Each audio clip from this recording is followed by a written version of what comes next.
Peace and black power, family. Peace and black power. Well, today I wanted to talk about not necessarily Kevin Samuels, but I wanted to talk about the issue that we're having with Kevin Samuels, feminism, and this misunderstanding of what a woman's role and what a man's role. That's today's topic. Feminism, a woman's role and a man's role, and why we're having such a hard time. Let me get the roll call started. Warrior class, Zoo, rise up. Warrior class, Zoo, show up. Warrior class, Zoo, speak up. As always, I'm back at it again. Amaja Awetu. Go ahead and put me in your earphones. Go ahead and put me in your Bluetooth. Go ahead and link me up to the car stereo so you can bump me while you're driving around, or you can bump me while you're in the gym getting this lessons in. As always, as I said it all once before, said it before, and I'm gonna say it again. Class is in session. I said in the intro, it's about feminism, the woman's role, and the man's role. I wanted to play some videos for you today, family, because my goal is to always interpret what is being given to you, to reinterpret what is given to you. I'm a Sith. So you're going to tell it to me one way, I'm going to hear it a certain way, then it's going to go through my brain, it's going to it's going to go through my brain, it's going to pick out what was good and what was bad about what was said, and it's going to allow me to either understand, get on board with what you're saying, or it's going to cause me not to follow, not to agree. My job is to get us all to get a better understanding who's talking to us. We are being infiltrated. We are being infiltrated. You have members of our community, members of our skin tone and our phenotype that look like us, that use our talking points, but they are not of us. They look like us, they use our talking points, but they are not of us. And the problem that we're having is because too many people are running around with this Pan-Africanist idea and this unity idea. You're getting conflated and you're getting confused and you're being undone. You're being undone even before you set on that battlefield. You have to understand these people's talking points. We're being infiltrated. So I came to you once before and I talked to you about this Kevin Samuels guy. This Kevin Samuels guy, again, he's not the first to have done it. He's not even the best to have done it. The only real reason why he has some significance in 2020 and 2021 is because of time. Something is happening in the universe. The universe itself, something is happening. And when something is happening in the universe, there's a trickle-down effect. There's a ripple. Same thing in a pond. You throw it in the middle, it vibrates and it reverberates out. Same thing with a tsunami. If an earthquake happened in the middle of the ocean, you get these ripples, you get these waves, you get these tidal waves, you get all these things happening because it's a ripple effect. So the universe, something is happening in the universe. You're asking the question of what it is, and nobody can pinpoint what it is. All we can see is the effects of it. When I said to you guys, I hate Christians, once in my videos I told you guys I hate Christians. I'm telling you as sure as I shit can tell you, I don't like Christians. I don't like Christians because they're human. I don't like Christians primarily because the way they think. Christians have an all-inclusive and assimilation mindset. They really believe the way to fix this thing is if we get more people to see the problem. And one of the things that is becoming an issue is when you keep including more, you often also include those that have a different agenda and a different motive. The Negro in America is trying to run a multicultural ideology, meaning if we bring in more people that think like us, that look like us, that have the same goals and desires as us, whether they're the same nationality or the same race, the thought process. They're thinking that if they have the same thought process, then we are all should be striving for the same goal. And in a nutshell, they are all striving for the same goal. The breakdown is lion's share. That is the breakdown. So they do want freedom, they do want economics, and they do want the ability to have sex with multiple cultures. You all have that in common. The problem is hierarchy. Hierarchy is the difference. That's where the road splits. And what the foreigners want is access to your ability to be creative. Being creative is where it's at. And I don't like talking this way because I don't like giving you guys the jewel, the codex.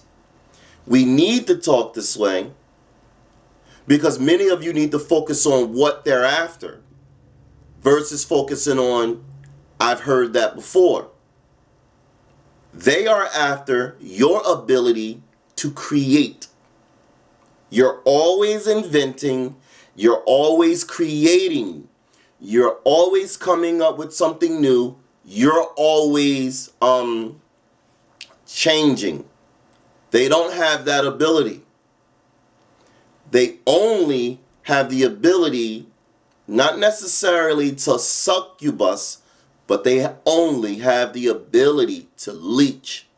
They only have the ability to mimic. They only have the ability to duplicate, but they do not have the ability to originate. And that is the thing that they're after. They are after the ability to originate, and they don't have it. You have it. And they use you with this PanAfricanism. They use you with this we are all one. They use you with the terminologies, multicultural, assimilation, inclusion. Like one of the African proverbs is, you can go far together, but fast alone. They use you with these terminologies of the more the merrier. But you have to understand, why are they trying to come mix with you? They're trying to mix with you. You're not really so much trying to mix with them. African descendants, indigenous descendants in America, you're not leaving to try to go make England better. You're not leaving to try to go make Haiti better. You're not leaving to try to go make Jamaica better. They're all leaving to come over here. They're not over here because of the whiteness. They're over here because of the blackness. I don't want to give you guys the jewel. I just want to give you some seeds. Ponder what I just said. Those people are leaving their own countries where it's predominantly black. And they're coming to a country where it's the nucleus. It is not the birthplace, it's just the nucleus. America is a white supremacy stronghold. It is worst. It's worstest here in America. So why are they leaving countries where it's predominantly black and coming here where racism, white supremacy is at an all-time high? Think about what I'm saying. You're the one that's bringing them here. You guys from the 80s, from the 50s, from the 40s, from the 30s, from the 1900s, you're bringing them here. Even those that don't come, look at TV, look at world news. Those other countries that have their own culture, they're mimicking you. Those other countries, that have their own fashion sense than mimicking you. They don't need to walk like, how you gonna crip walk in Venezuela when crip walking itself originates out of Cali? How you gonna crip walk? That's like me, a black man that's born and raised in America on the East Coast. I have no business doing no hookah dance, especially if it's a traditional dance for the Somalians or Samoans. I have no business doing no hookah dance. If it was an Eskimo dance and it was a dance that was traditional to theirs, cultural tradition of theirs, I have no business doing that dance. For the exact same reason that in Japan, I think it's called a senpaku. A senpaku is when a soldier or samurai has a mission or has a purpose in life, a duty or job, and they do not fulfill that job. That male is supposed to commit a senpaku.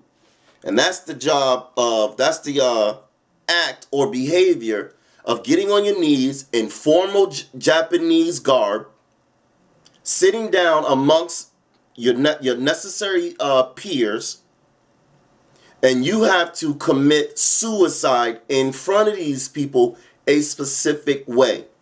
That is their version of dying with honor.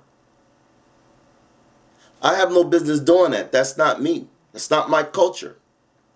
So you don't see me going to Japan. I could do that. Yeah, that's it. I'm trying to explain to you that we're being infiltrated. We were infiltrated back in Africa. We were infiltrated when we got to America as slaves. We were infiltrated on this soil as indigenous Africans, indigenous Indians. We're being infiltrated. And you guys need to see how we're being infiltrated. And you got to stop making excuses. You just got to fix the problem. So if I'm talking about feminism, how is feminism, the white feminism, the woman's role and the man's role, how does any of that have to do with infiltration? You got to understand, when the enemy does what the enemy does, he's not doing it with a one punch. This ain't one punch man. The enemy is using a combo. The enemy is using tricks.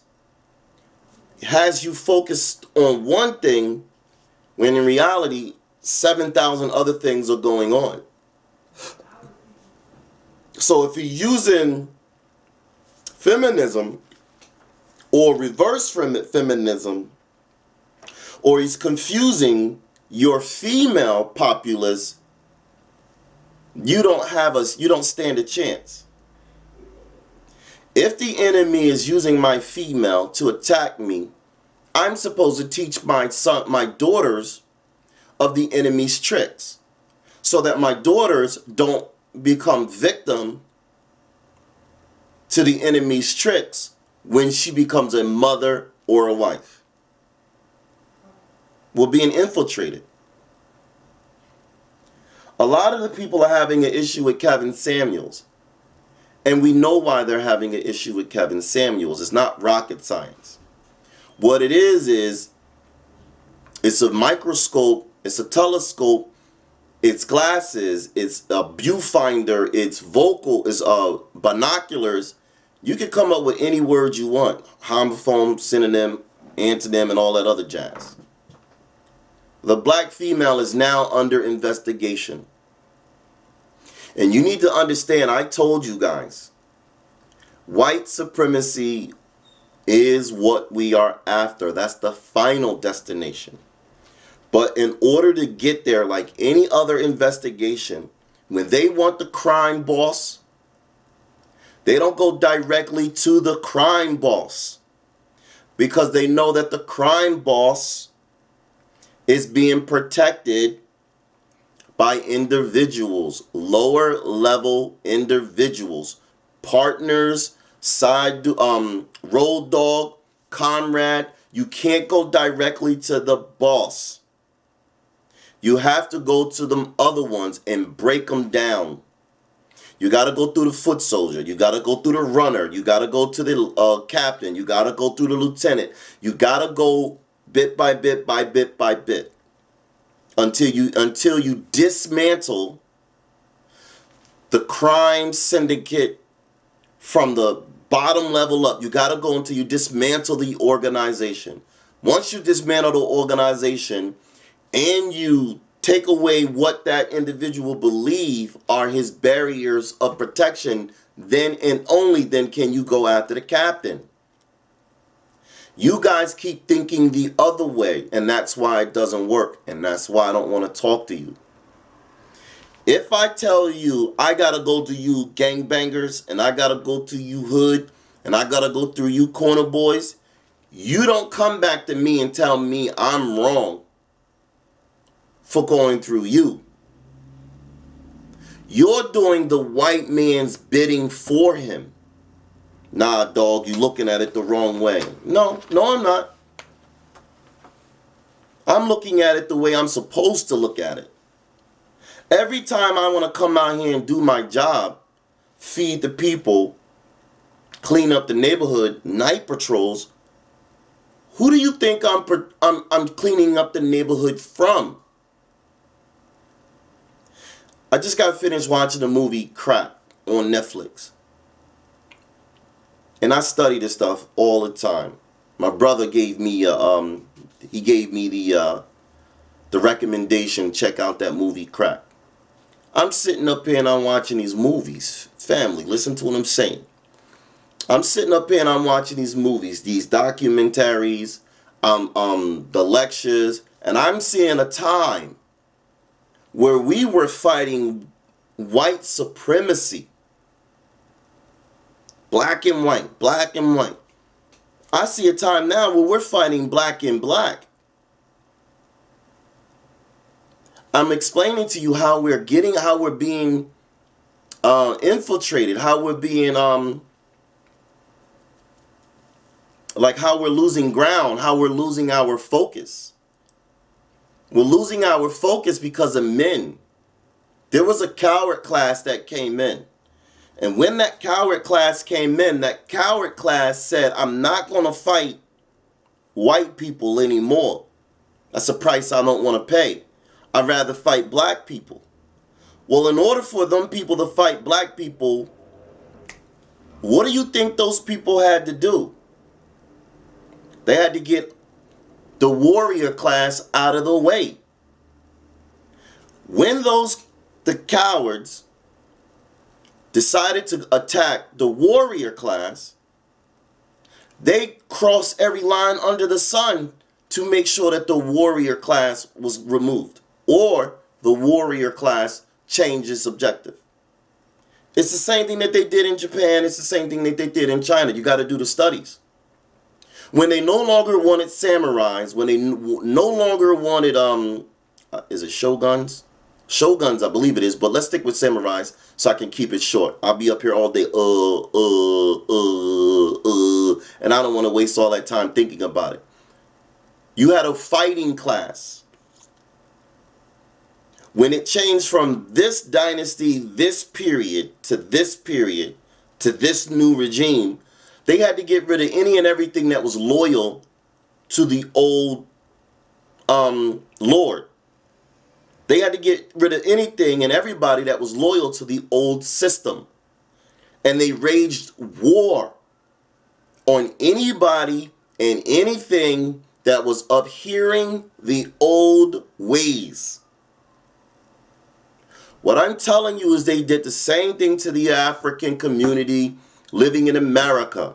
The descendants of slaves living in America, they did the same thing.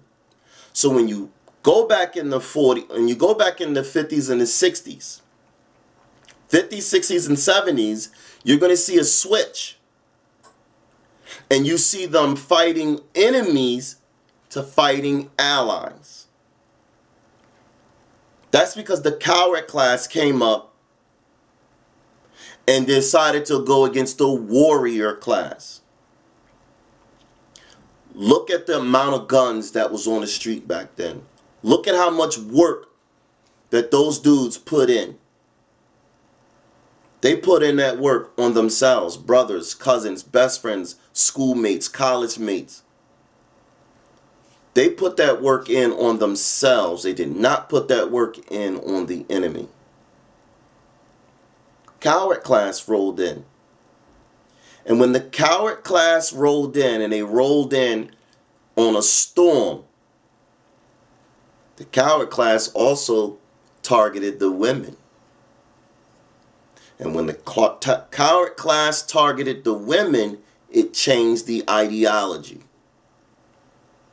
It told women not to look for warriors. It told women not to birth your children to be warriors. It told women start to pimp men. It told women play these dudes.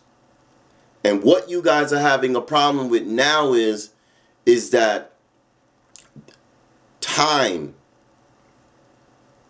Something is coming. Like I explained in the beginning, with a tsunami, with a tidal wave, with a ripple. Something is coming. And what you see is change. Something is coming for when that thing finally hits. You can see a separation of those that want and those that don't. Some of us already see the separation. Some of us have yet to see the separation because they're not doing the work. For the last 40 years, they have been teaching women how to be whores, how to be sluts, how to be Jezebels, how to be harlots. And they reiterate this logic over and over and over. So that when your daughter comes of age, she knows more about being a whore, a slut, a tramp. She knows more about being a harlot or Jezebel. She knows very little about being a modest woman. She knows very little about being a good girl. One of the dudes that I'm associated with, he and I are associates.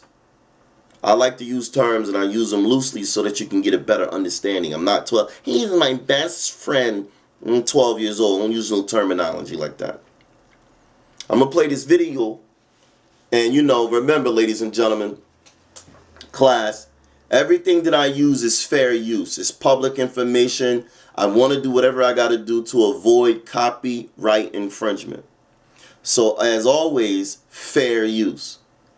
But I need you, class. These are you're in class. I'm talking to you, lecture. But I'm going to give you the title. I'm going to tell you where to go so you can go do the work on your own. You must do the work on your own. Stop with all this. Well, just give me this part. Well, just give me the 5 minutes. Just give me the excerpt. Stop with all that. If you don't want the excerpt, if you don't want the full video, the full book, the full excerpt, the full understanding, stop with anything else. Because all those partial statements are those cliff notes, all those, index cards, all that other stuff that takes 4 hours and tries to summarize it in the quickest thing possible is allowing you to know the talking points, but you're never going to toe the line.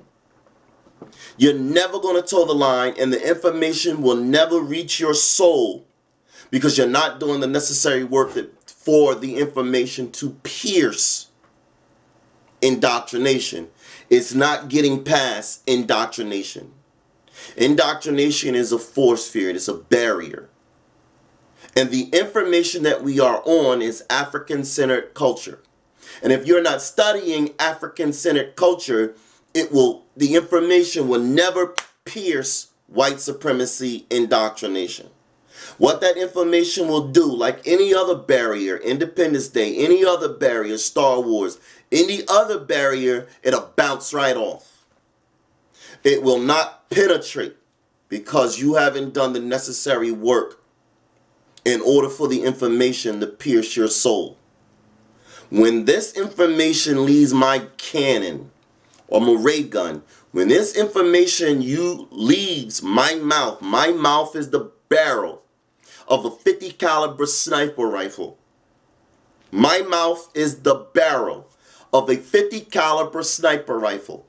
So once this information leaves my barrel, it is strong, it is not poignant, but like it's direct, it's simple, and it's plain. And it's meant for an intended target. And when it leaves my mouth, I'm aiming at the right person. There's a barrier. And that barrier is stronger than my 50 caliber round. You guys get what I'm getting at. And if you understand projectiles, you know how strong a 50 caliber is. Damn near goes through everything. So if this information doesn't go through your barrier, understand the process of why it didn't go through your barrier. Because you doubled down. Well, what do you mean? If you understand the association of a 50 caliber sniper rifle, high projectile, it's going through no matter what. 50 caliber high projectile is truth. And there is nothing stronger than truth. So then how come it's not able to get to your barrier? Because you went and you engineered a bulletproof barrier to prevent the 50 caliber from doing its job. It's not the strongest thing out there. You went out there and you protected yourself.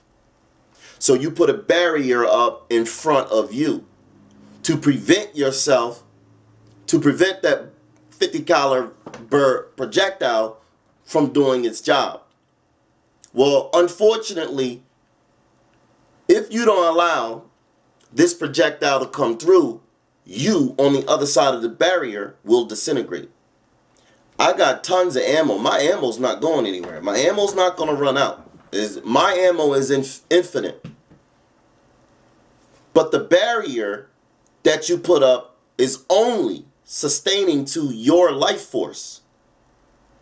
Once your life force runs out, your barrier comes down. I'm trying to catch you before your life force runs out.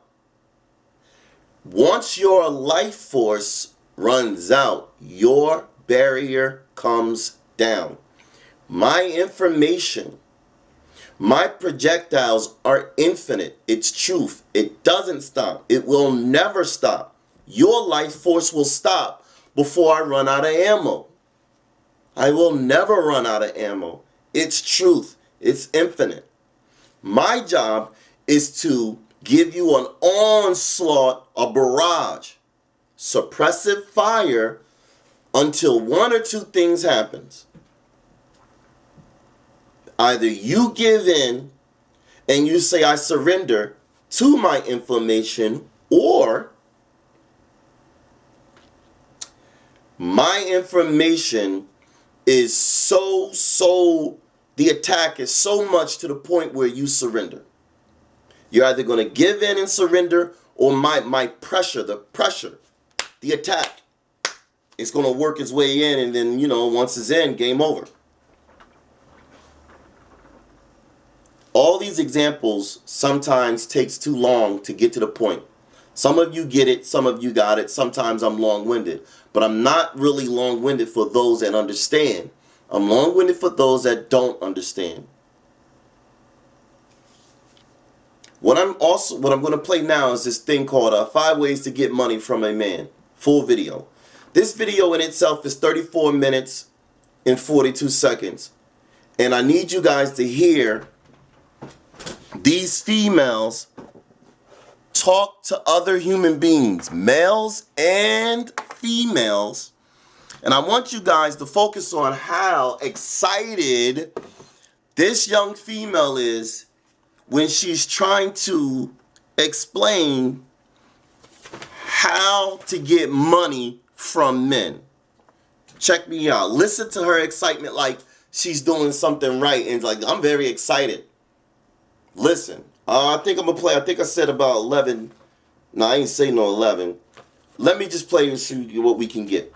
For me, I'm going to start with the first one. You have to be nice, but you have to be nasty. And when I say nasty, I don't mean freaky nasty. I mean nasty like men like mean women for some reason in the right moment.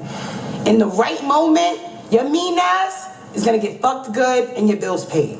You understand what I'm saying? Being the nice girl, you have to know when to be nice. So first thing to get money out of a man, you got to know when to be nice and you got to know when to be nasty. That's number one. That's number one. Because you have to keep his attention span first. So you trying to get money out of him. And there's levels, lady. Again, Alan has been doing this tutorial, but here we are. There's levels. What type of money are you asking for? And that's going to determine how nice you need to be and how nasty you need to be. So if you're a girl who's just asking for nail money and bill money, you really don't have to be that nice. Exactly. But if you're a girl who's like, I want to get my body done, that's still chump change. That's 5,000. That's 10,000. I'm talking 250 grand. I'm trying to open a building or something. Don't break this up. Talk to me nice. You understand what I'm saying? I'm gonna tell my homegirl he's annoying me, but I'm gonna talk to him real nice. I'm gonna get all that talking shit. I'm gonna call her and talk mad shit about him, and then I'm gonna answer the phone. Hello? How you doing? Well, tell me when I'm ready. No problem. Obedientness. That's number 2. Be obedient. And I know it sounds crazy, but we're talking about you trying to get money out of a man. This is the topic, right? Okay, cool. Be obedient. Men like women who listen. It makes it easier for him to want to spend his money on you when you listen. The same way that you want your child to get good grades, all you gotta do is get A's. And I'll buy you whatever you want. It's the same shit. Get all A's in his class. And you'll get whatever you want. Number 3, how to get money out of a man. I want to put sex in this, but ladies, I want to teach y'all something. You don't even got to give it up, and you can still get the bag out of him. That comes with playing 1, 2, and 3 at the same time. You know what I'm saying? So you have to be a multitasker. You got to be a nice girl. You got to know when to put him in his place. You got to know how to spend his money. That's number 4. Men like women who know how to spend their money. Okay? So let me repeat that. Men like women who know how to spend their money. So there's the girl I take out to eat, and she's trying to spare me and not look like she's a gold digger and order a salad and a couple of things and not really eat. No, baby. This is the spot you're supposed to splurge. I'm gonna order that, and I'm gonna order to go, and I'm gonna tell him, yo, my mom is at the crib too, and I think she might want a little steak too. I ain't gonna get whatever you want. My mother taught me something. How you can't go home hungry and your pocket's empty. You understand what I'm saying? I remember coming into my house one night, and my mother said to me, I said, I'm in her refrigerator, and she said, why are you in my refrigerator? You just came from a date with a guy. He didn't feed you? How your pussy wet and your stomach empty? You understand what I'm saying? So after that, I tested the waters. I have never let a man take me home without feeding me. I don't give a fuck if I'm not hungry and I'm throwing that shit in the fucking trash. Feed me, because it's gonna tell me what's next. If I say I'm hungry and he says, yo, I'm in a rush, I can't feed you right now, yo, you can't, and just drops me off, he's not really that interested. But the man that, he may be in a rush and says, listen, I don't have time to take you to go and get some paper, get yourself something to eat, or whatever. Now we got Uber Eats, it's 2020. He's gonna make sure you eat and drop you off. Listen to what I'm saying, family. I'm trying to explain to you how we got here. What this female is talking about, and I just gave you 3 minutes, 59 seconds. This female is talking about how to pimp a man, how to play a man, how to run game on a male. Doesn't matter his sexual preference, but how to run game on a male. This broad is talking about nothing but complete evil. Her energy is evil, her aura is evil, her essence is evil, her message is evil. And you are allowing your daughters, you are allowing your nieces You are allowing the young females in your community to hear these women. You don't listen because you're not trying to put in the work. You don't understand that they are setting these dudes up. And I keep explaining to you guys, double talk. They're double talking. So if I'm explaining to you and I'm trying to show you they double talking, your job is to sit up there and counteract. You can't go out here thinking that the only way that this is going to fix itself is if the women change their minds. I can't have these conversations with you guys. Class, this is what's going on. These females are in elementary, middle school, junior high, high school, college, post-grad, graduate school, pre-grad. These women are out here in public circles, private circles, learning how to play men. And then they want to sit up here and get mad that the males don't like them. I'm not telling you, I'm not suggesting to you that other nationalities are not doing this with their men. I'm not telling you that. What I'm telling you is that any female that does that, off with her head, man. It ain't no MGTOW. It ain't no men going their own way. It's none of that. It ain't no red pill, ain't no blue pill. It ain't none of that. It's righteousness. And this broad is evil. And she's teaching other women how to be evil. And you right. You heard a dude up in there. You heard a dude up in there like he taking notes. I don't know what he's doing. He could be doing what I'm doing. He could be covert, low key. I don't know what he's doing. But I'm telling you what I'm doing. And what I'm doing is I'm trying to expose to you the way that these women look. The way that these women think. And that is not the way a righteous woman thinks. That is the way hurt people hurt people. If hurt people, wouldn't the person that's hurt think of the hurt? So if you hurt me, I got you a perfect example. Hurt people. When I was bullied, there was a time in my life where I was bullied.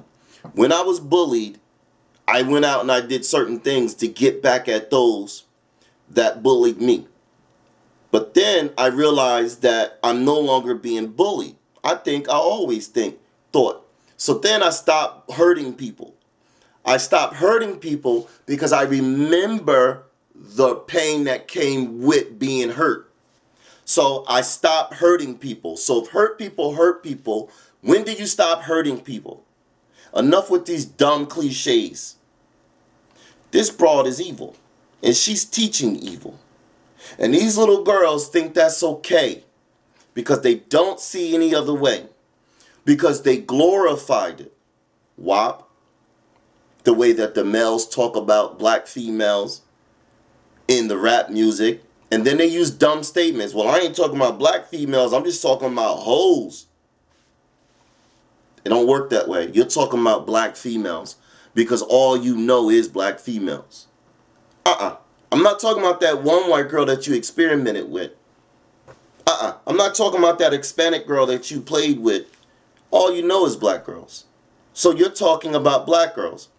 And I'm not here to run game with the wordplay. I know who you're talking about. I know who your target demographic is. Yes, white supremacy is all inclusive.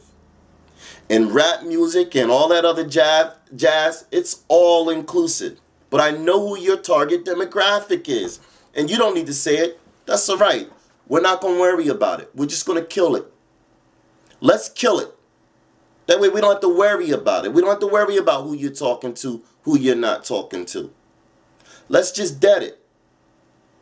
You got the Kevin Samuels people, who's an image consultant, and and you got Rebecca Lynn Pope. That was her name, Rebecca Lynn Pope. These are image consultants, and these people are telling you that the black lady, that ladies, not black ladies, but primarily ladies in general, they're delusional about some of the things that they want and how men rate them. But they're delusional because they're getting mixed messages. When you're in elementary and your vagina hasn't really opened up yet, you're getting the Cinderella white, everything is right, picket fence and knight in shining armor story.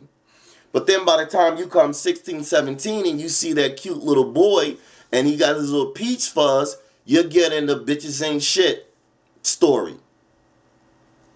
But then by the time you get to college, well, you get a different message. You get a montage of the Cinderella, and you get a mixture of the bitches ain't shit story.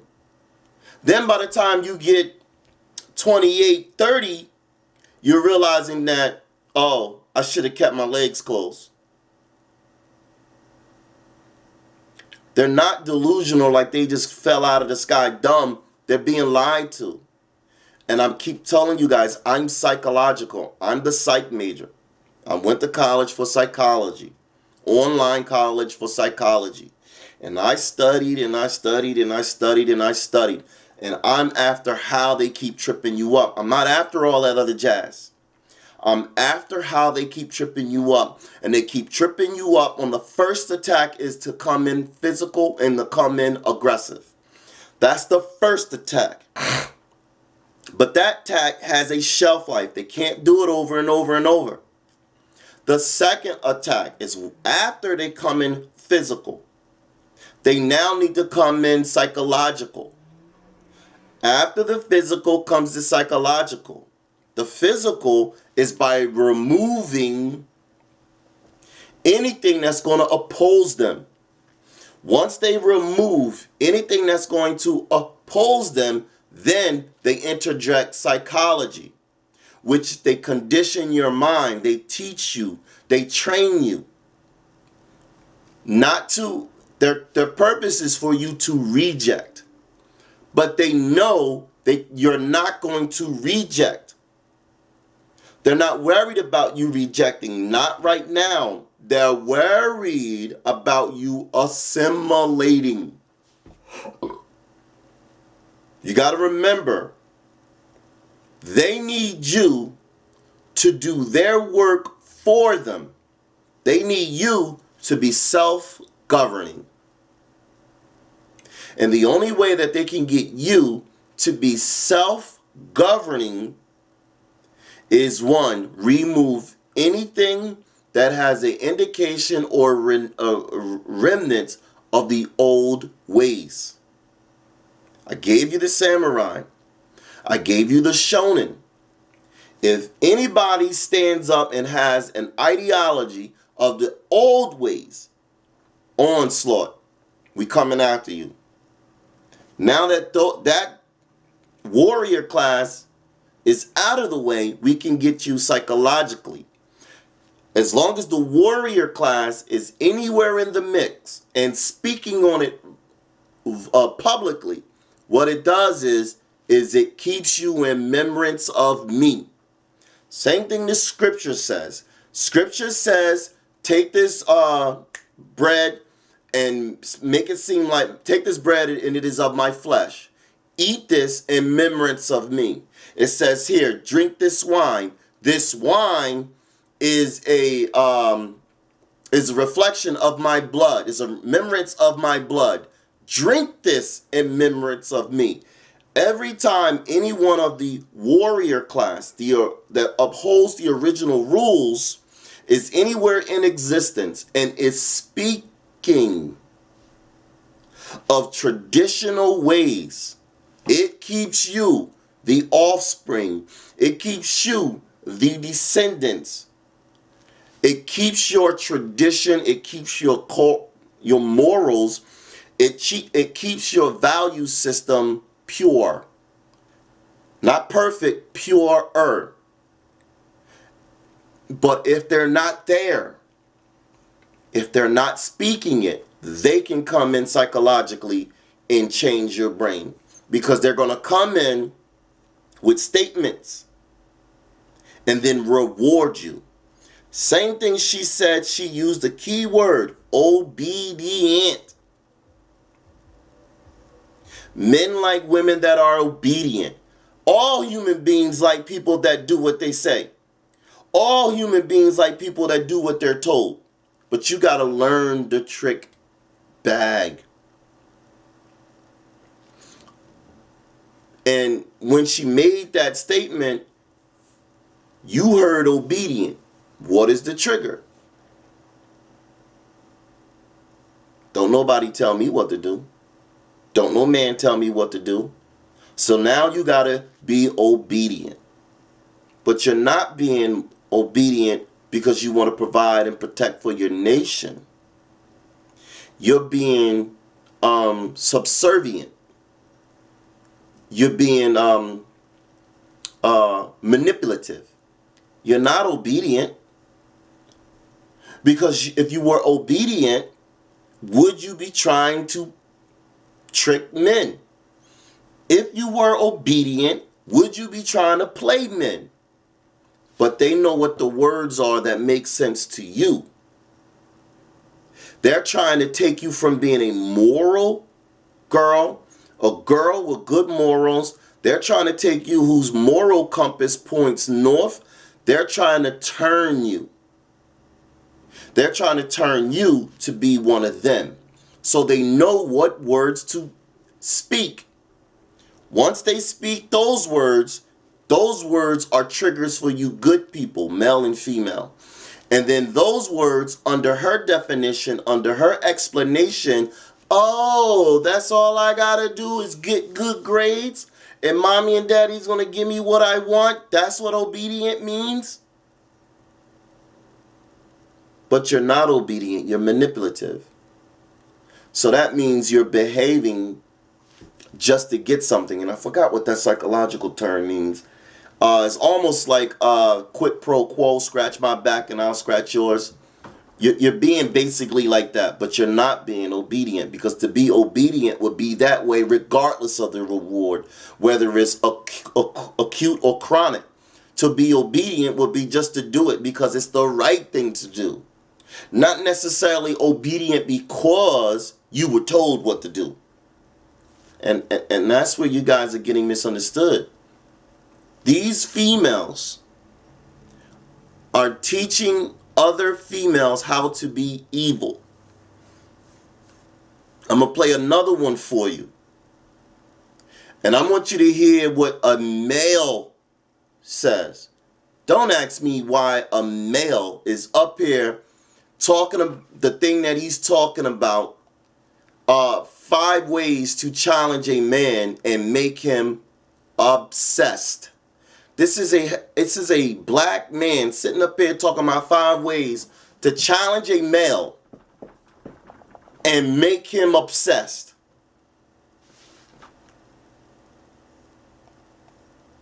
What's up, what's up, what's up? It's your man Chaz Ellis once again. And I've had a lot of ladies ask me how they can get a guy to become obsessed with them, how they can get a guy to really want to be with them without trying to bow down to the guy, without kissing his feet, without doing all that other stuff that people talk about. How can I be me, even if I'm the type of person who really doesn't bend, really doesn't bow, isn't willing to do any of that stuff? How can I be me and still get a guy to be obsessed with me? Basically, to do that, you're going to have to challenge that person. Now, let me say this first off.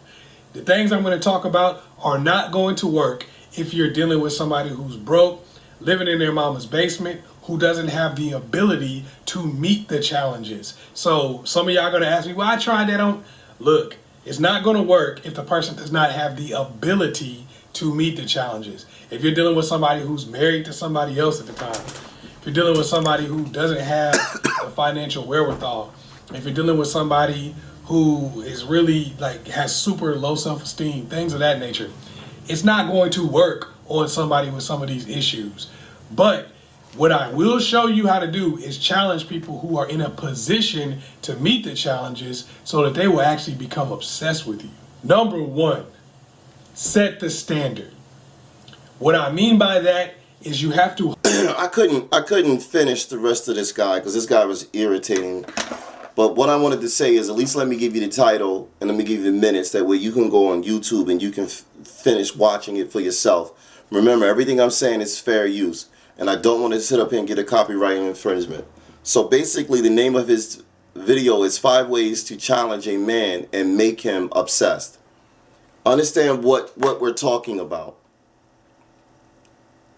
You're having Kevin Samuels, you're having Shahrazad Ali. And the conversation, the confusion is what a man's role is and what a woman's role is. And a lot of you are having a misunderstanding of who's who, what's what, and the significance of each person's job. I'm telling you as sure as I'm telling you, all this that we're talking about is white talk. This is white people talk. This is not slave talk. This is not descendants of slave talk. This is not prisoner talk. This is white folks talk. We are oppressed. We are in a system that oppresses anyone not of the dominant society. Anyone not of the economic high standard. This is an oppressed system. And since we are oppressed people in an oppressive system, the only thing we need to talk about is how to get out of an oppressed system. That's the only conversation we should talk about on a day-to-day regulatory basis.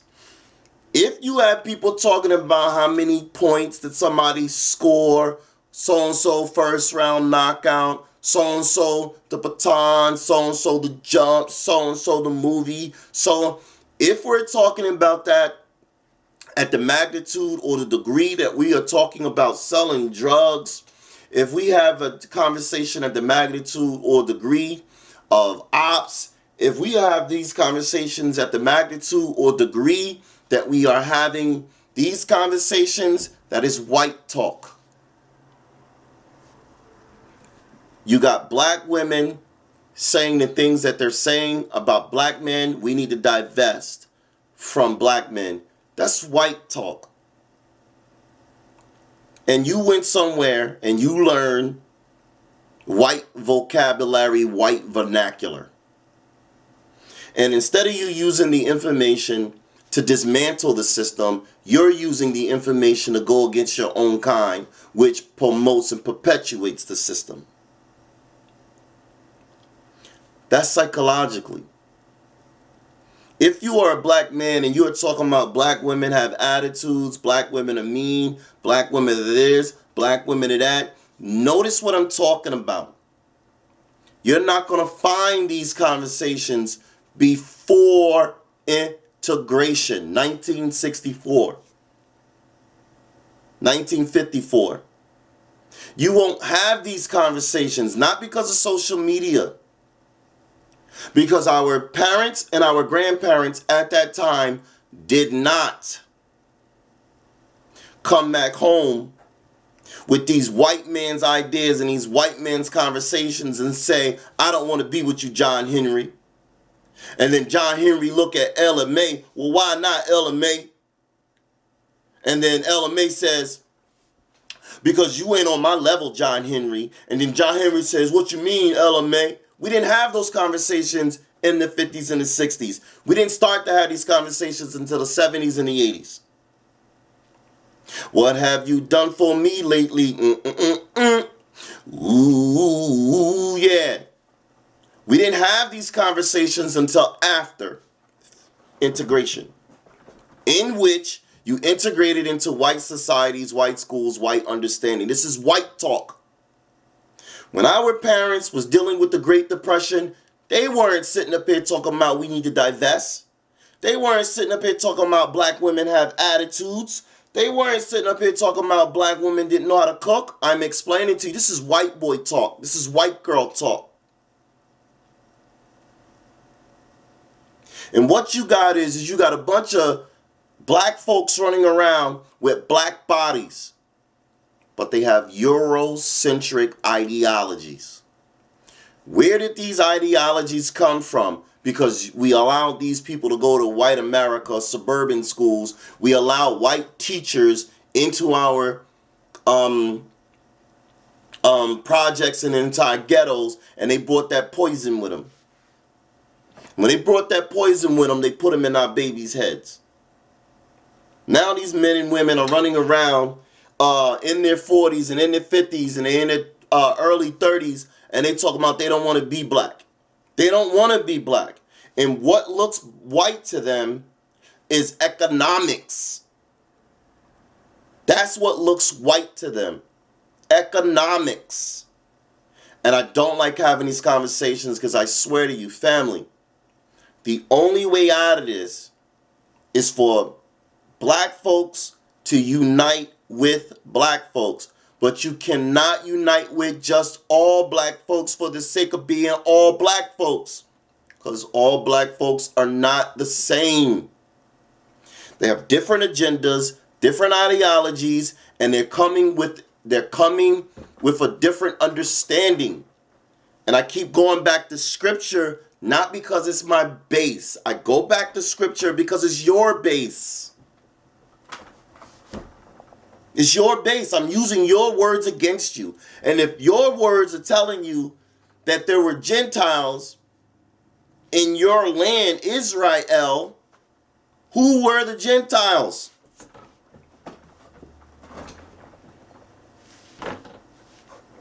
Who were the Gentiles? The Gentiles weren't only white, family. The Gentiles weren't only white. The Gentiles were anybody who did not go according to the rules, the regulations, and the law. If you want to come on over and come to Egypt, where you believe that Egypt was the beginning, was the basis, was the nucleus, was ground zero. Even if you want to go into the theory of Kemet, everybody wasn't practicing the same thing. And those rules and regulations did not apply to everybody. They applied to a specific group of people. And those people weren't mighty in number. Those people were minor in number. And when those people said, this is what we need to do in order to honor our gods and our ancestors, it was the people that were mighty that said, get that, I want that. Take that, take that, take that. They took it, they hijacked it. They hijacked it. And when it wasn't working for them, the way it was working for you, they turned back at you and said, why this ain't working? It worked for you, why it ain't working for me? Your ancestors said, I don't know. All I was ever doing was, I gave you my 42 admonitions. All I was doing was the 7 principles. All I was doing was, that's all I was doing. Your ancestors knew not all of them, not all. But the point I'm making is keep your mouth shut. You guys are running around thinking that just because you all have the same phenotype, that you are all the same. Yeah, you're out of one geographical landmass. I got it, but you're not all the same. And I hate running this game, but let's understand it. Let me reiterate it again, and I'll tell you as many times as you need to understand it. If I'm an inventor, if I'm a creator, I'm trying to write or create a writing apparatus. You mean to tell me I'm going to create one and only one and nothing else ever again? As a creator? As an inventor? Or do you use a little bit of understanding and say, well, if I'm going to create and I'm going to invent something, the first one might not be the best perfect one. The first one, as a pencil, the lead might be too dark. I need to create another one. The wood might be too splintery. I get splinters in my hand every time I use it. Create another one.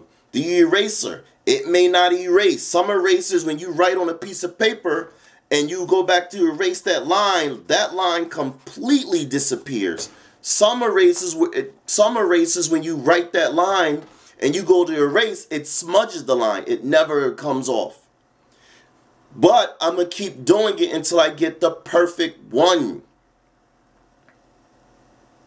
Every one I invent, every one I create is similar to the one before it, but it's not like it is not the exact one before it. It is different. You guys have to think. Think, think, think, think, think. Always thinking. We are all black folks because the Creator created us from the same essence. The same basic ingredients. But He put in us different things each time. Each time He created another version of the original version, it got better and it got better and it got better and it got better until it got to the point where He says, that's it. That's what I'm looking for. That's what I wanted. So even though you look like the first versions, you're not the first version. You're the best. And because you are similar or remnants or look-alike of the first, you think and they think that you are all the same. And you're not all the same. You have certain differences amongst all of you that make you unique and only of yourself. But you, foundational Black America, you are the chosen. You are the best. And I don't care because I'm trying to give it to you in the most simplest form. I know about Egyptology. I'm studying Egyptology right now. I know about it. The problem is something came before Egypt. Something predates Egypt, and it is old. It is very, very old. And you're not going to be able to understand that until you're not going to be able to understand all these videos until you understand the basics. The basics is you as a male, you have a job. And your job is to provide and protect for your nation. This talk right here is white talk. This is not African talk. This is white talk. And you are having a conversation on ideology of whether or not you want to uphold the traditional values or you want to adopt the new white way. The new white way is economical. Let me go get some money. Let me go get some money. Let me go get some money. Let me go get some money. Let me go get some money. Damn it, we've been running this train for a long time and it ain't working. I don't care how much money you got because money ain't the answer. Well, I disagree. I understand you disagree, Facebook. I understand you disagree, Instagram. I understand you disagree. How old are you? How many studies where you got where you think money gonna work it out? Mansa Musa, richest man on this planet. Money ain't work for him. It's a mute point because it's a system. It's all mute. It's a system. And when you ask for help and when you ask for guidance and when you ask for understanding family, listen to what you ask for. You ask for somebody, you ask for something to reveal to you, why are we the ones being picked on? You ask for somebody and you ask for something to reveal to you, to show you, why are you in the condition that you're in? And we're revealing to you the reasons why you're in the condition that you're in. And with the science and with the engineering, with the nutrition, with the love, with the hate, with the revenge, with everything on this planet that we've shown you, you still have not done the only thing you need to do. Choose me. Choose me.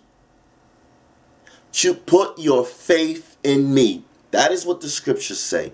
Put your faith in me. Black sister, put your faith in me.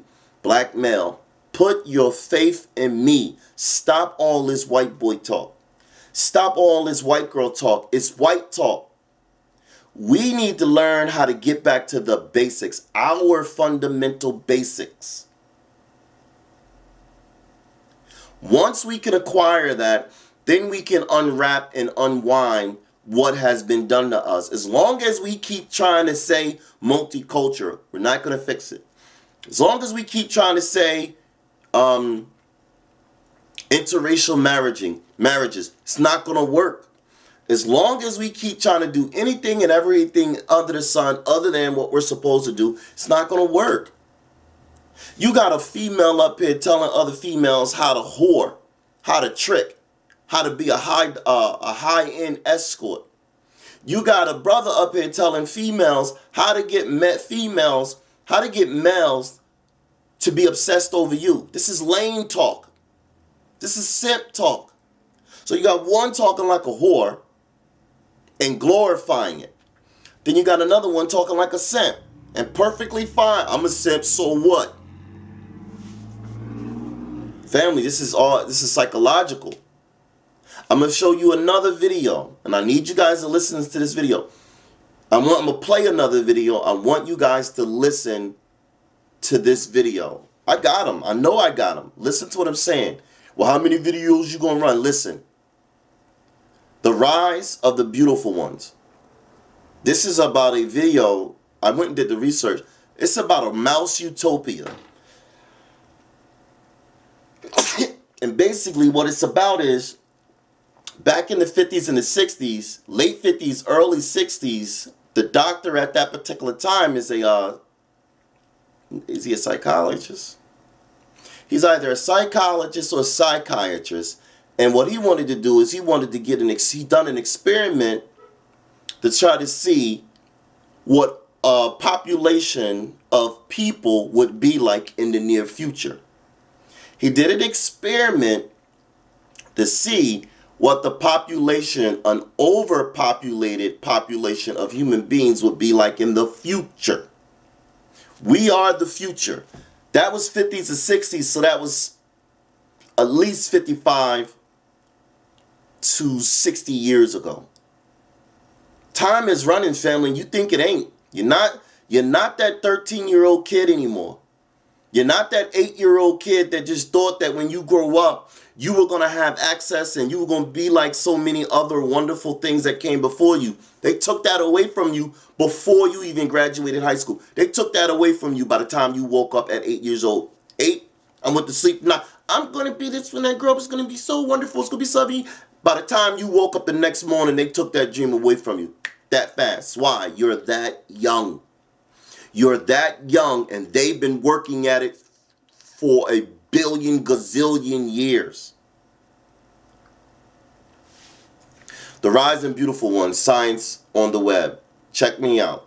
The following is about a mice utopia that became a rodent hellhole. Complete with cannibalism in a race of mice known as the Beautiful Ones.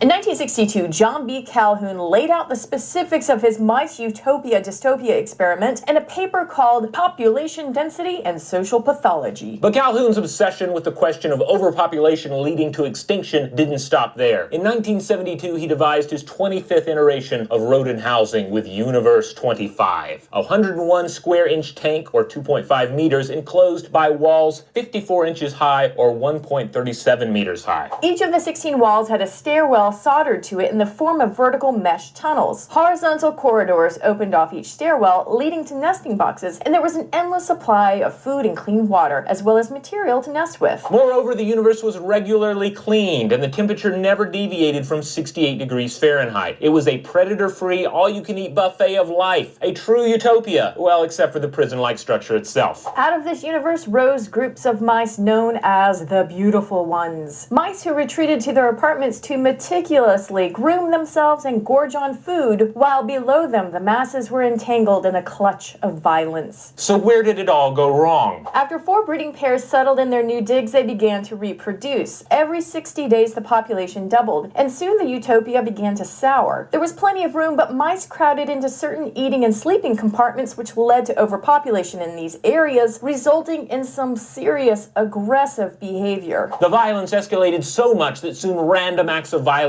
were perpetrated among the rodent population, with the majority of mice entering a kind of freak-out mode, ceasing to engage in day-to-day activities like mating. And while some dealt with population pressure by becoming antisocial and retreating to the corners, like the beautiful ones, others engaged in pansexual behavior with one another. Female mice withstood attacks and aggressive mating behavior, eventually abandoning their offspring, some of whom were attacked by their mothers or cannibalized by other mice, even though there was plenty of food to go around. In the 1970s, an era that was experiencing unprecedented population growth, Calhoun's findings seemed to support a doomsday scenario for humans. Books like Population Bomb and movies like Soylent Green all warned of an end to the human race through overpopulation. And the rodent's descent into cannibalistic madness seemed like a likely model. Except that Calhoun's experiment and the human model of life isn't exactly apples to apples. For the most part, we humans have agency, meaning that there isn't some organism larger than us scooping us up and forcing us to live in an enclosed tank from which there is no escape. And psychologist John Friedman presented the argument that it's not necessarily overpopulation that was the problem with Universe 25. Instead, it was the increased level of social interaction that drove the mice mad. Not to mention the fact that the mice born into Universe 25 didn't form the kinds of social bonds they normally would. The big bummer is that even when the population began to decrease, the mice weren't able to return to normal activities like mating. They simply died off. So besides inspiring paranoia in humans that we're all going to turn into pansexual cannibals when the population reaches a certain number, a couple of positive results came out of the experiment. First was the discovery that not all rodents went berserk. There were some who adapted, even thrived among the chaos. And Calhoun created 100 more versions of Universe 25 to draw out this trait, trying to create what he called high-velocity mice, with the hope that he could apply this rodent creativity to the human problems of population density. The second was the beloved film The Secret of Nim, which was originally a children's book about super intelligent rats escaping the National Institute of Mental Health. So what became of the beautiful ones? Calhoun removed a group of them and put them in an enclosure with fewer mice and more space, plus a lifetime of clean water and food. The expectation was that they would revert to normal behaviors. But the effects of societal collapse were irreversible, something called the behavioral sink, the point of no return. And Calhoun saw this with the beautiful ones, who continued to groom their days away, forever oblivious to one another. All right, so I went ahead and I stopped that because basically, for the most part, you pretty much get the gist. The beautiful ones, overpopulation, and in a nutshell, male mice and female mice not doing what would be natural of a mice and what would be natural of a female mice and what would be natural of a male mice. I need you guys to go look at the study. It basically is called Mouse Utopia. Okay? I'm explaining to you guys how we got here. Everybody takes a lot of avenues, a lot of shortcuts, a lot of this. We'll go at it this way, we'll go at it that way, we'll go at it this way. You guys went somewhere in your private homes and your private places and you said, man, how is this happening to me? Why is this happening to me? You guys ask whatever thing you ask for the answers. We giving you the answers. We're giving you the answers, and the only thing you're telling us, those with the answers, is that you don't want to participate. First, you didn't have the answers, so you didn't participate because you didn't have the answers. Now you guys got the answers, and you're not participating. What is it going to take to get you guys to participate? In a nutshell, you're going to do the same thing that the generation before you did. You're going to cower out. You've already cowered out. You've already cowered out before you had the information. I told you, by 8, you already choose a side. Most human beings in the system of white supremacy and white world domination, racism, system of injustice, by the time you're 8 years old, you already choose a side. And you choose the side of the dominant society. You choose the side that says, that's going to give you more of what you're looking for. And you don't want to be black. You don't want to be black.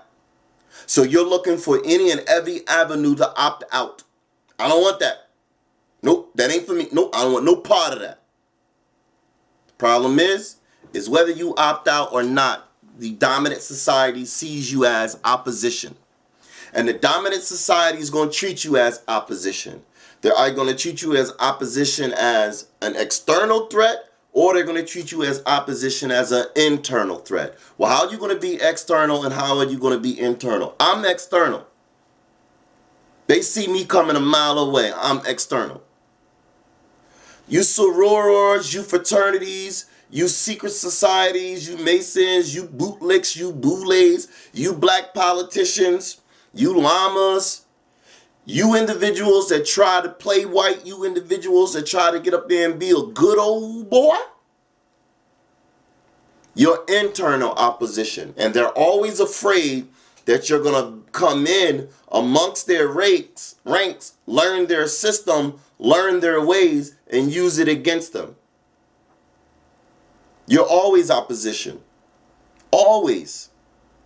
You don't have the uniform to say otherwise. I don't care what your talking points are. I married a white man. I married a white girl. I got a bunch of babies by white men. I got a bunch of babies by a white girl. Doesn't matter. Well, Hispanics are white. Look, family, if you don't get off your backsides, and if you don't put that coward lollipop down, and if you don't stop drinking that coward Kool-Aid, and if you don't stop eating that coward cake, you will never understand what I'm saying. If you ain't me, you ain't black. If you don't talk the way I talk, you ain't black.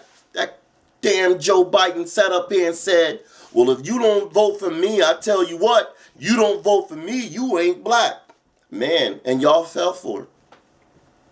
And as soon as he got what he wanted, he sat right there and said to you, y'all better shut up.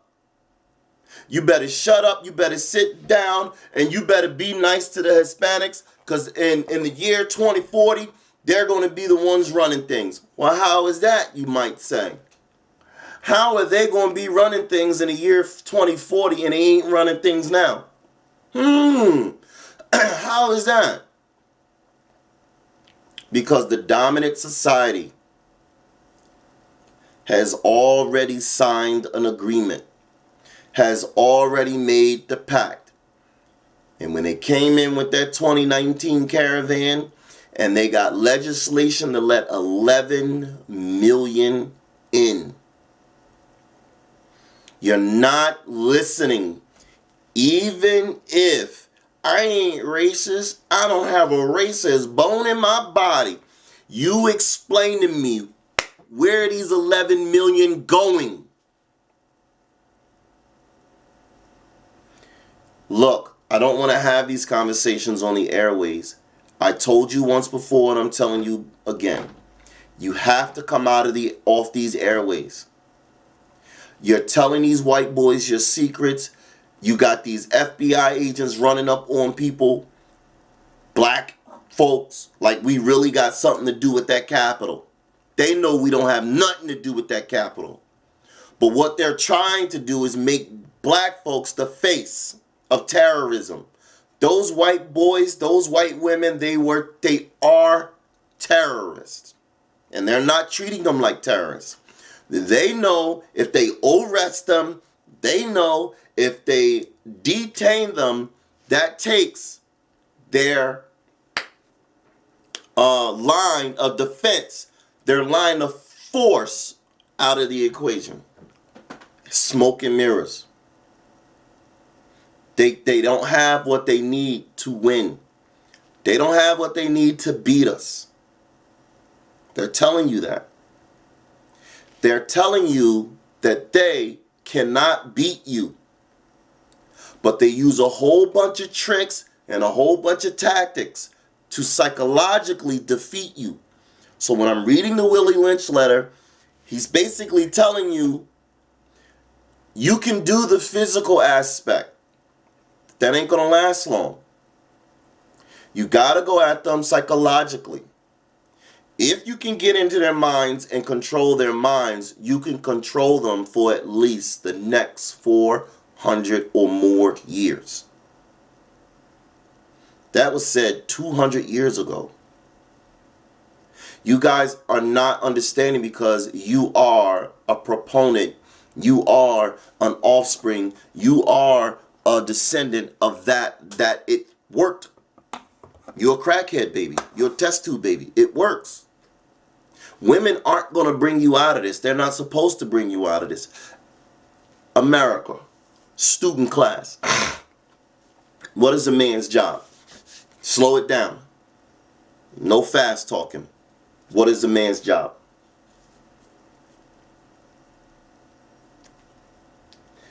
If a man's job is to provide and protect, what is welfare doing? If a man's job is to provide and to protect, what is the police doing?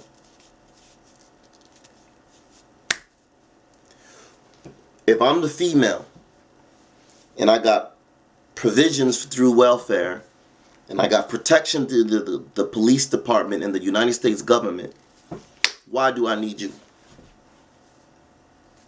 I'm not supposed to be speaking this way. You were supposed to know it. And you were supposed to conduct yourself like you know it. But you're not conducting yourselves like you know it. You're conducting yourselves like you have no idea. So one would only assume you don't know it. So when I ask for clarification, do you know it? The only thing you're supposed to say is yes. I'm supposed to leave you alone. But when I watch your behaviorism, your mannerisms, your talking points, you don't display that you know it. But you said you know it. So I'm going to ask you again. Is you is or is you ain't? You're going to say, what do you mean? Now I got it. You don't know it. There's no purpose for you, family. Except sex. Except sex. So why would she, and you got to remember, a man's job is to provide and to protect. So for the black woman, guess who her man is? White man.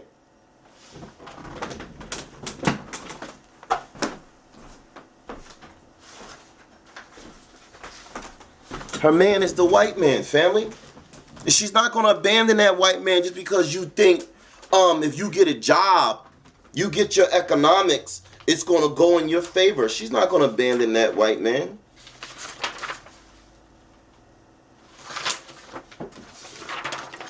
Family. I need you guys, I'm going to do this real quick. I'm going to do this real quick. And I just need you guys to focus on the screen. Normally I say don't look at it, don't worry about it, because basically I'm just talking. But I'm going to show you something right now.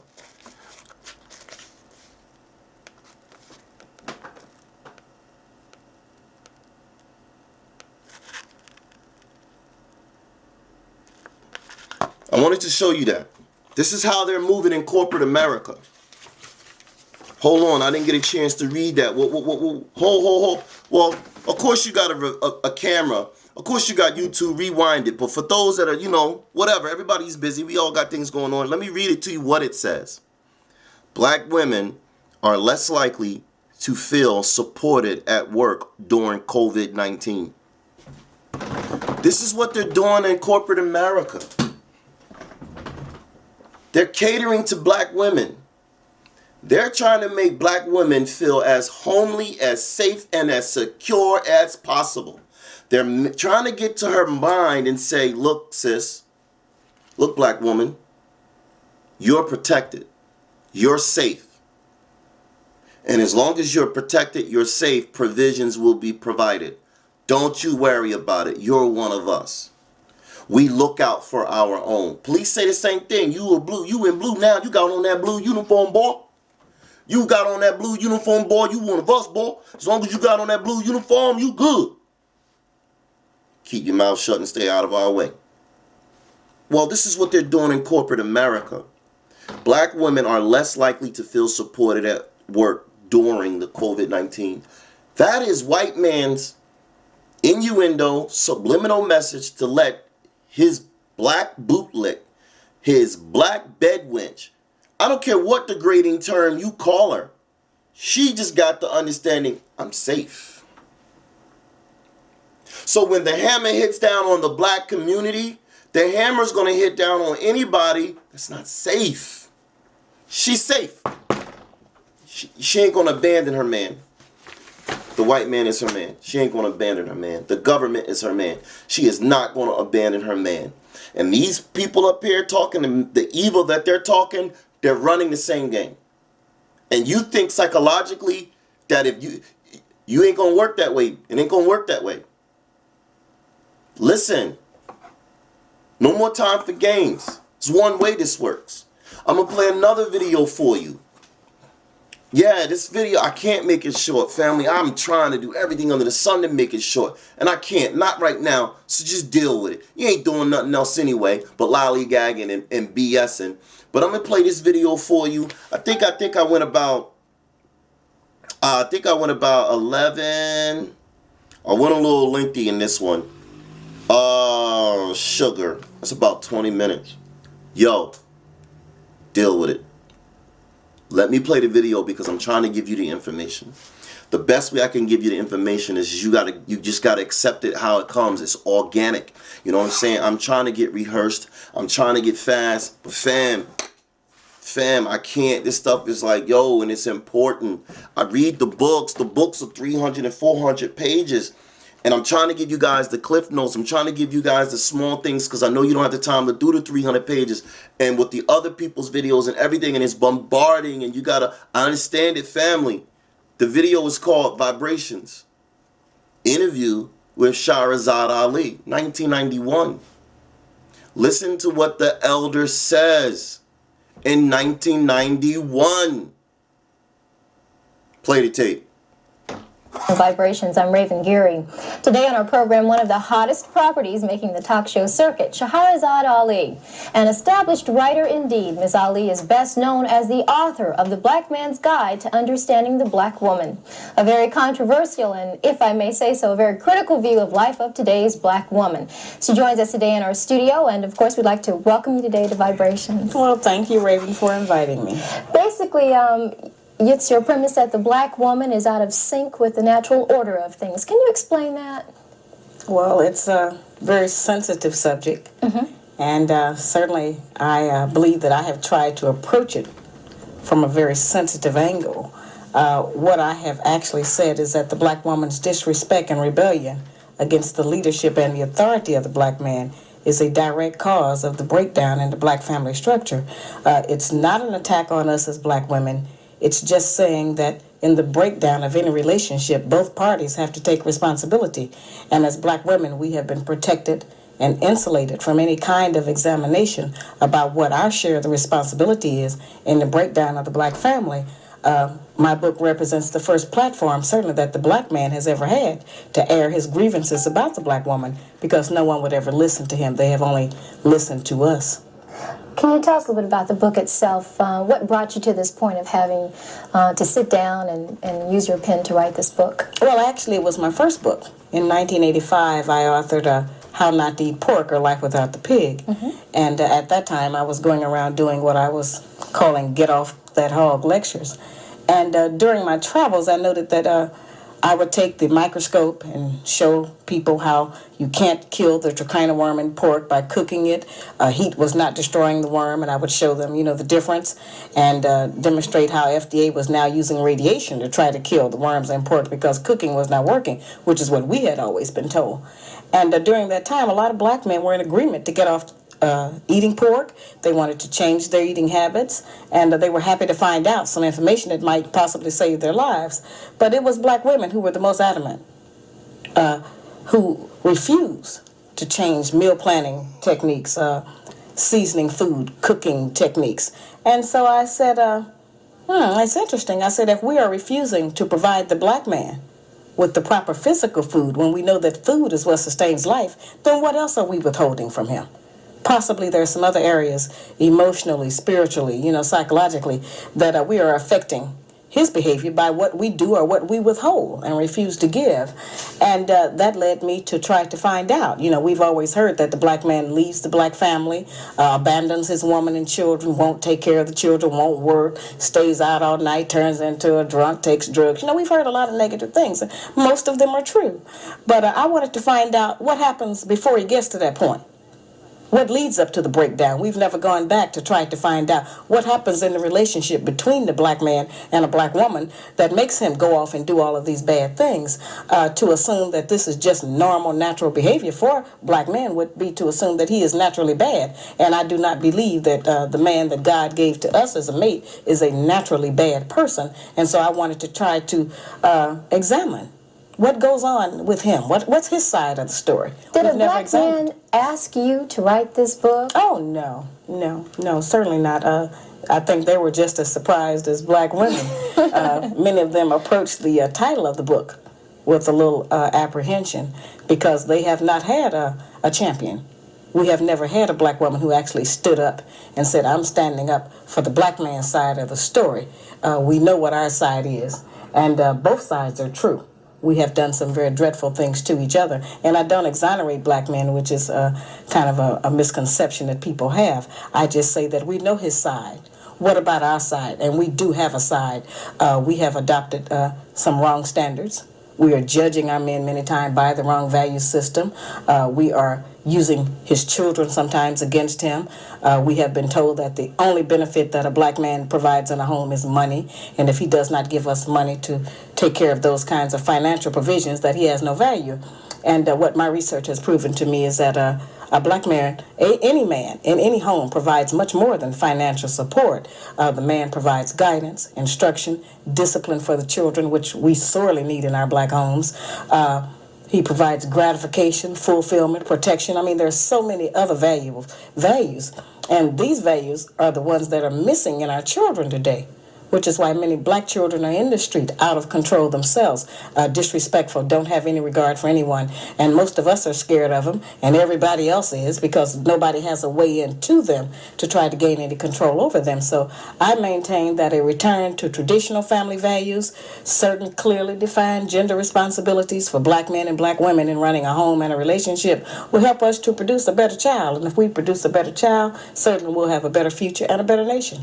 And saying all of this, and as calling yourself a champion and having, if I may say, the courage to write this book and stand by it, you've caused a stir. This book is very controversial. What are you hearing from public reaction? Well, I don't think that it's an issue among black women about whether or not the book is true or not. The issue is that I was not supposed to tell.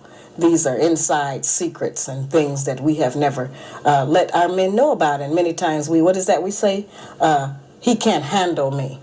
Well, many times he can't handle us because he doesn't know what it is he's trying to handle. He doesn't understand what motivates us. We have become very adept, many of us, at being able to do something right in front of his eyes and then convince him that that's not what he really saw at all and that it didn't happen. So we've kept him kind of confused. There certainly have been a lot of things taken out of context. Anyone who's ever looked at me or seen, witnessed some of the talk shows, they actually exploit a lot of issues. They take them out of context. They want to sensationalize them to build up their ratings to have a good show. So I really appreciate this opportunity to just sit down and have a fireside chat about the book. Well, I'm glad without all the fireworks and everything. You say black women, and I quote you as saying, nag. Yes, And that we are essentially responsible for pushing our men away by doing so. A lot of times we take a position because of our own emotional mechanisms. We harass our men too much. We nag our men too much, and we keep his mind and his head so bundled up and bogged down with all of our personal idiosyncrasies about our day-to-day personal relationship with him that a lot of times we don't free his mind up to go out and to plan sanely for our future and for the future of our children. Many of them come to us every day and they almost have to do a wind test. They don't know what's going on. They don't know who they're going to meet because we have a lot of reactions. We tend to think as black women that a successful relationship and one where we're happy is one where everything goes our way. And the first time it goes another kind of a way, then we go into hell, turmoil in our brain, and we start deciding, oh, I've got terrible problems with this man. He won't do what I want him to do. When our men have a side, Let me give that side according to they Scheherazade Ali, okay? You say in your book, okay, let's and get I'm quoting you, okay? The black man in America is the only male on earth, including every continent, who is disrespected by the women in his nation. That's true. This situation does not exist anyplace else among the billions of people inhabiting our planet except here in America. That's right. The other black men, the yellow men, the red men, the brown men, and the white men are all honored and respected by their respective nations. All other women recognize and accept that the man is the authority, the ruler, and the leader. Only here in the United States, in the black nation, scattered throughout the United States, is the black man neglected. That's pretty powerful. And it's absolutely true. We have been displaced. A lot of us don't really understand what slavery actually did to us and how much psychological trauma it did to us regarding what our proper roles are with each other, what our responsibilities are as man and woman in our various communities and relationships. We have never been debriefed from slavery. Not really. We have just, we know we had that history, but we don't know how it affected us. We don't know how much of our actual culture we lost, how much of our ideas were taken from us. We know that our religion was taken from us. We know that our names were taken from us. But we don't know how many other standards of day-to-day life have been removed. And while we have adopted the American way of doing things, they have not worked for us because we have a very special situation. We are not the same as everyone else. And a lot of the people who want us to pretend that slavery didn't exist or to forget about it, they've never been a slave. So they don't know what we're going through. They don't know what this has done to us. It has made us as black women insecure. Why not? That's true. Why not take up for us? Why not write something that says we've had everybody to take up for us, and we've always had books about black women, how great and how strong we are, and we are that. I'm just saying that we have used our strength in the wrong direction. We have used it against our men instead of standing up for them. And if we start to support our men and to speak a good word for him publicly, then so many people won't be able to come against him and tear him down. And he won't have to feel so frustrated. And he won't be outside away from us looking for peace of mind with women of other nationalities, because we actually want our own black man. We need him back in our homes, and we want to have one. We're just living in a culture where they're trying to convince us that not only do we not need a man, but there are some other options to having one. And those options mainly are celibacy or lesbianism. In your book, you say that we're not bringing up our daughters and our sons in a correct manner to respect their fathers. No, we're not. Unfortunately, as I say, since money has been used as the measure, many times if a black man does not have money to give us, we won't even let him see his children. We won't let him spend any time with it because he does not give us whatever the child support is. And I'm not saying that we don't need money to raise a child, but I try to explain to black women that raising a child consists of much more than feeding, clothing, and sheltering it. That's maintaining one. To raise one, you need a return of the parental coalition of the father and the mother to put the proper values into the child.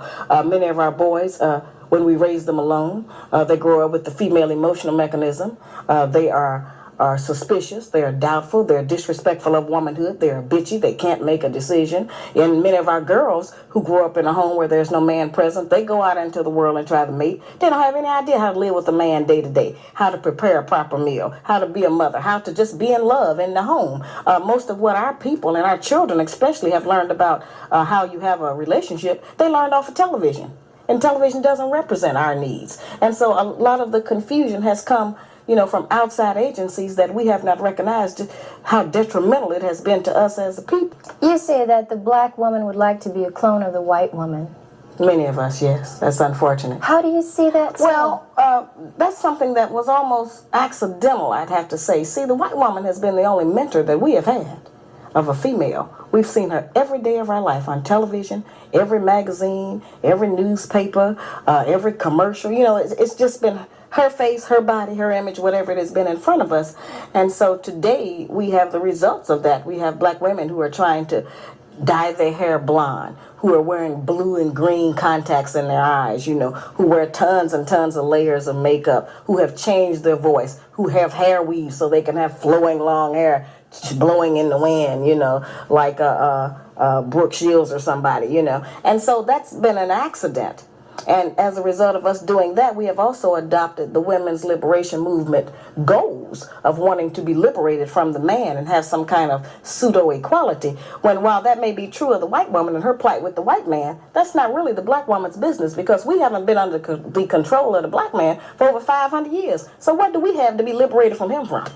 Is there something wrong with trying to make yourself look better or more well, appealing? it depends on what standard you're using as being the goal of looking better. You know, if we think to look better is to put on a ton of makeup and have blue eyes, then there's something wrong with that. You know, but if we think that to look better is to certainly get a better spirit in our heart and to work every day to become a better wife, a better mother, better friend, better sister, then those values and attributes alone will make us more beautiful than we are now.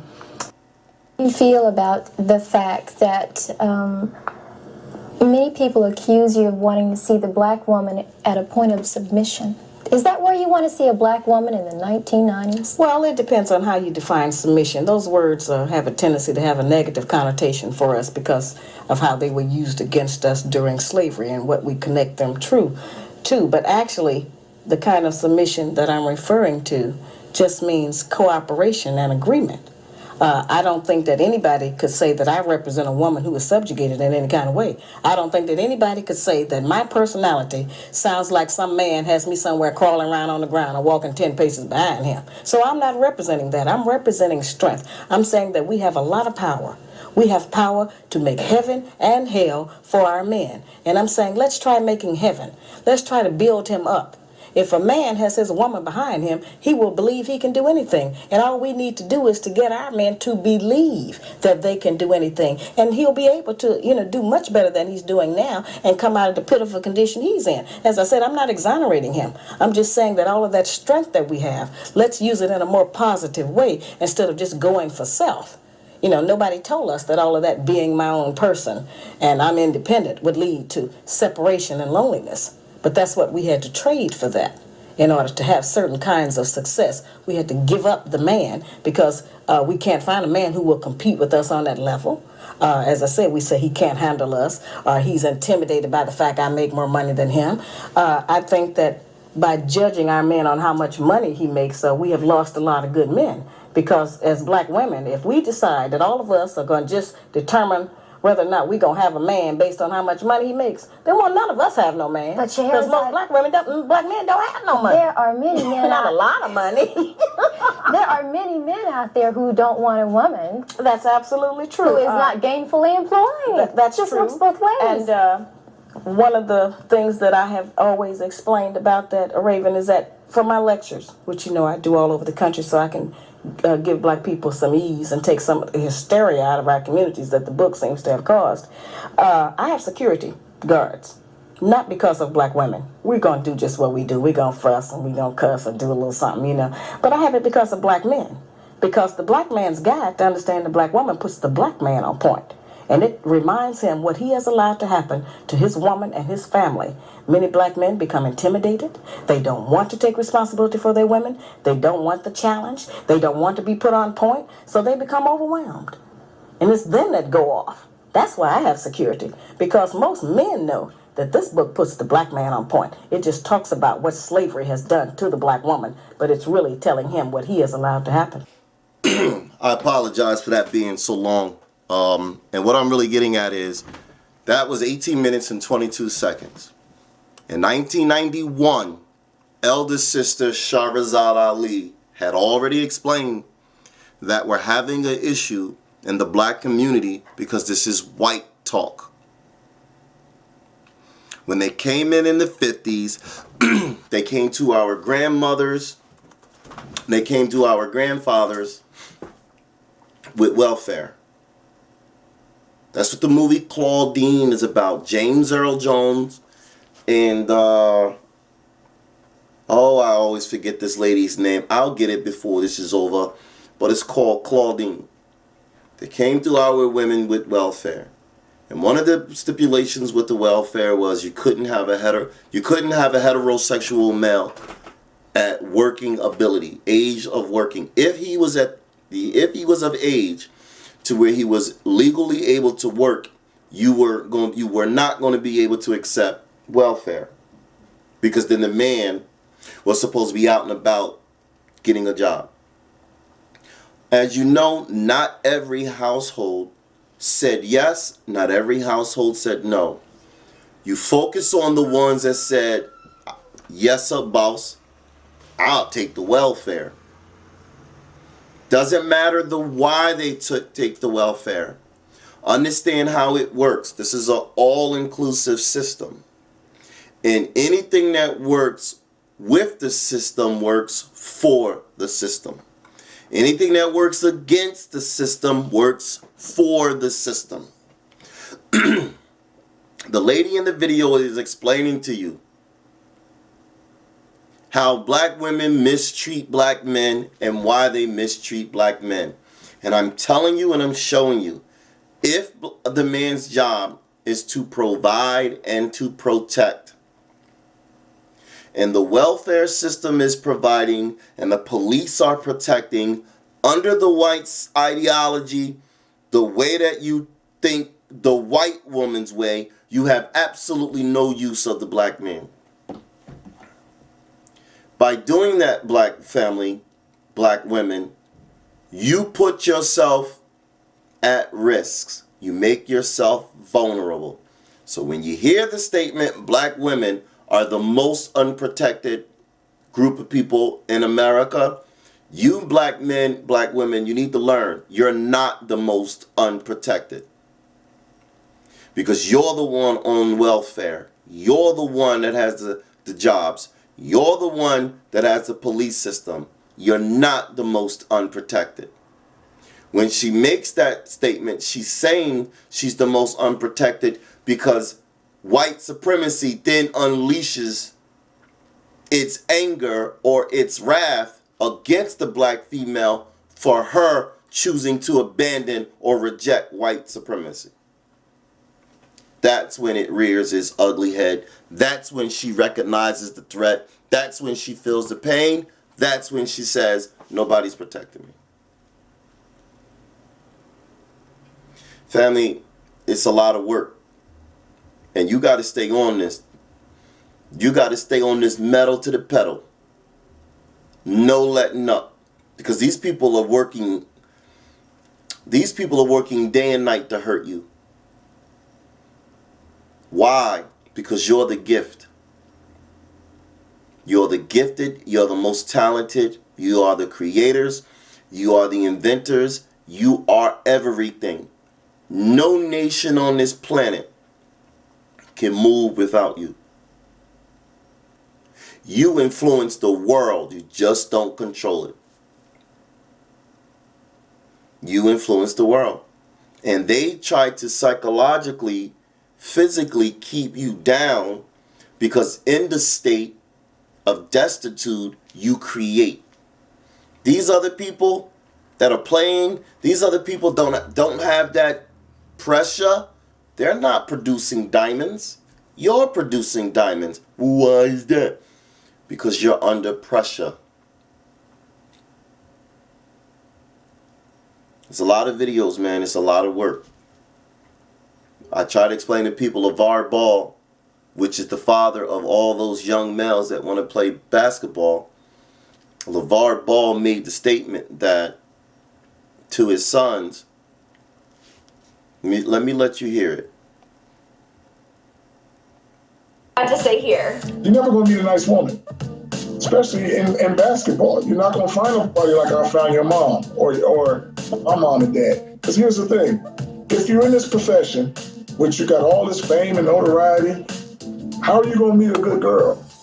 You're not, because what you're going to meet are in the restaurant where you eat, or you're going to go to a club where you dance, or you're going to meet her at the arena.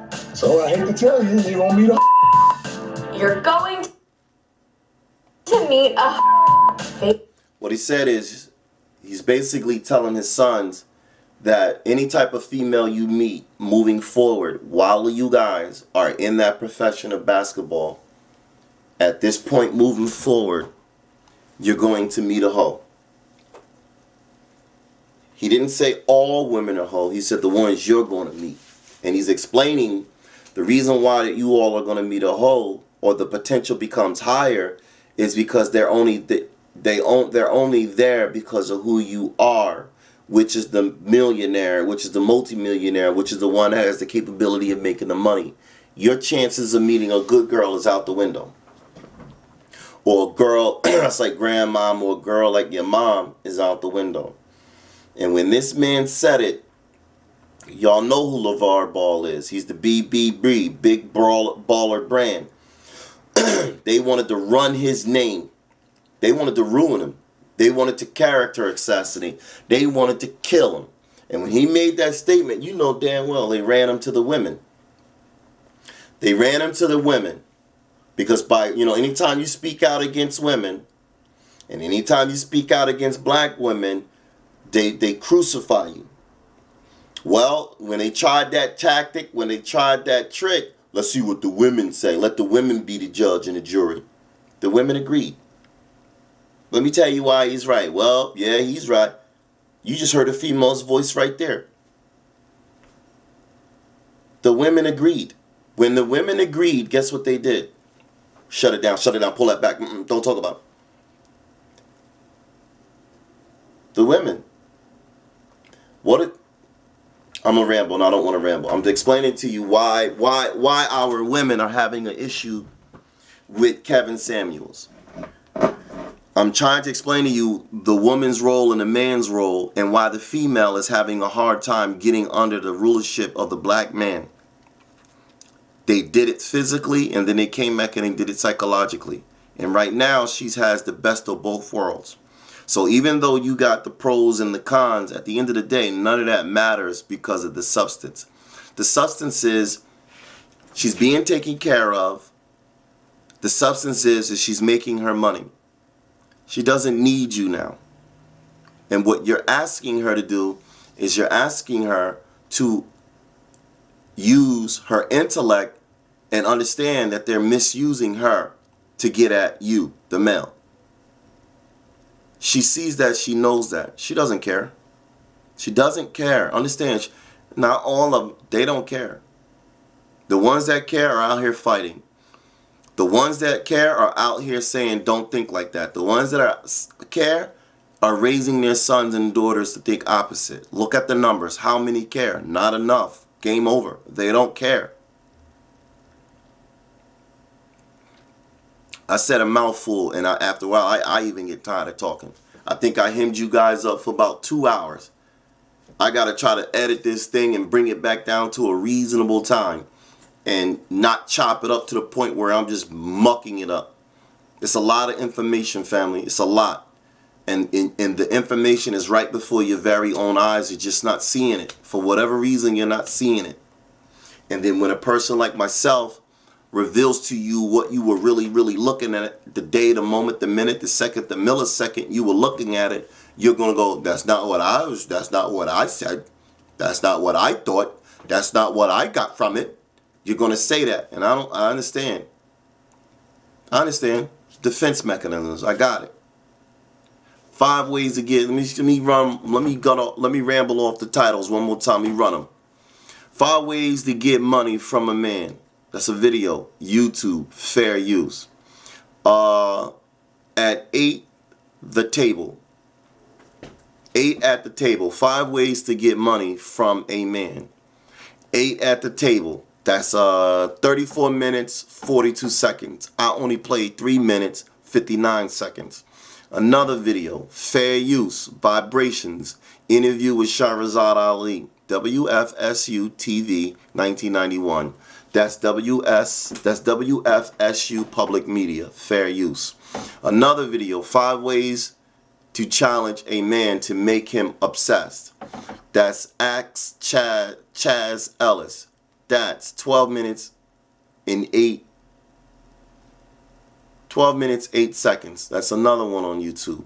Then you got another one, The Rise of the Beautiful One, Science on the Web, number 114. This is How Stuff Works. Video length, 5 minutes, 20 seconds, fair use. Then you got the LeVar Ball one, which is 3 minutes, 1 second.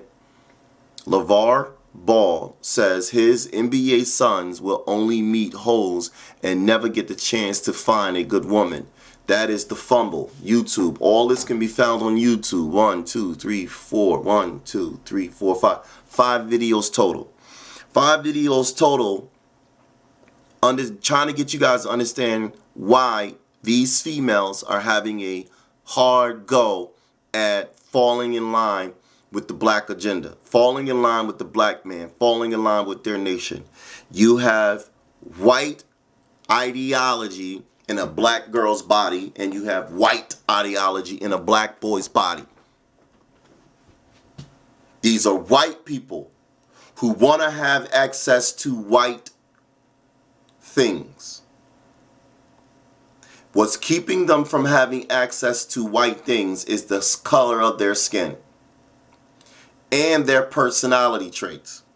So if you're an idiot, a race traitor, you're not going to really do well in the world of white America. You may do okay, but you're not going to do well in the world of white America, because white America, white supremacy, it works against you. You can go get economics and you can go get the money all you want. If you don't know what to do with the money, if you don't have the things in your place, in your at your arm's reach to do what you're supposed to do with the money, it's going to do what every generation before you did with the money. You're going to put it in the bank. You're going to sit on it. Only person that's going to benefit from your money is the people that gave you, because by the time you sit on it with no idea what to properly do with it, you're going to end up giving it back. You're going to give it back through your death. You're going to give it back through medical bills. You're going to give it back to your taxes, or you're going to will it to your son, your daughter, your wife, your niece, your nephew, your best friend, your aunt, your side chick, and then with their particular lifestyle, they're going to give it back.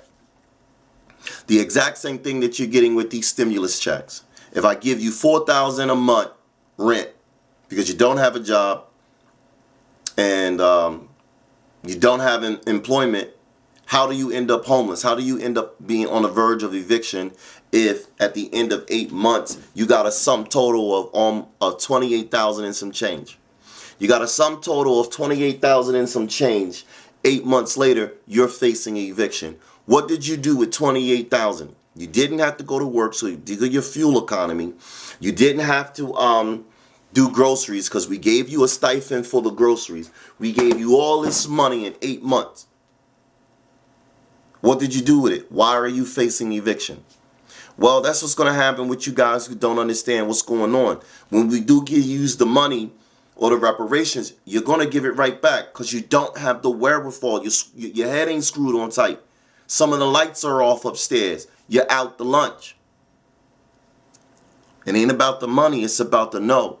Are you going to represent your nation? Are you going to represent your nation at every turn? It's either going to be yes or no. Is nothing going to come above your nation? Yes or no? Get back to the basics. Warrior class, Zoo, rise up. Warrior class, Zoo, speak up. Warrior class, Zoo, show up. Peace. Black power.